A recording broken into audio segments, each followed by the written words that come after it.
Hello friends, maths ambrosia में आपका स्वागत है। आइए एक क्वेश्चन देखते हैं। क्वेश्चन है 0.999 dot dot and so on is equal to 1 why. ये क्वेश्चन वैसे तो क्लास 9th का क्वेश्चन है, लेकिन इसका एक्सप्लेनेशन थोड़ा सा अजीबोगरीब किस्म का है। तो आइए सबसे पहले हम इसको प्रूव करते हैं।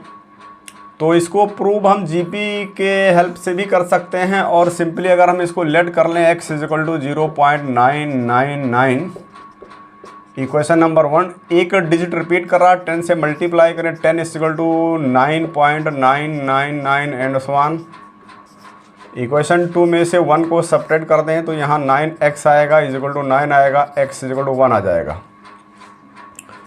तो ये हमने प्रूव कर दिया कि 0.999 जो है dot dot is equal to 1 होता है।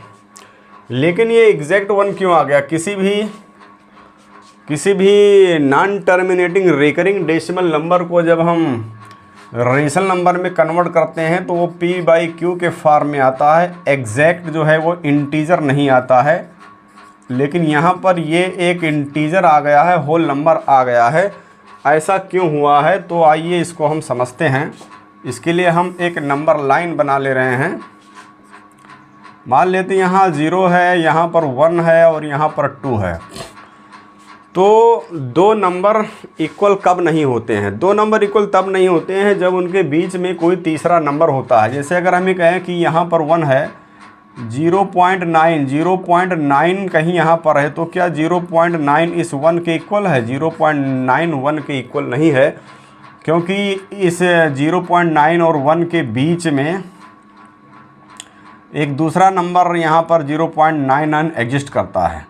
तो अब क्या ये 0.99 इस 1 के इक्वल है? ये भी इस 1 के इक्वल नहीं है, क्योंकि इसके बीच में एक तीसरा नंबर 0.999 एग्जिस्ट करता है। तो ये 0.99 भी इस 1 के इक्वल नहीं है।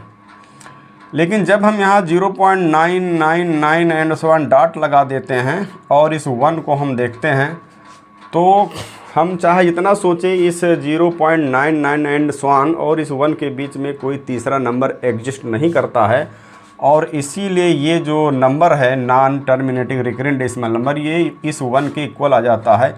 इन्हीं 0.9 बार जो होता है 1 के इक्वल होता है।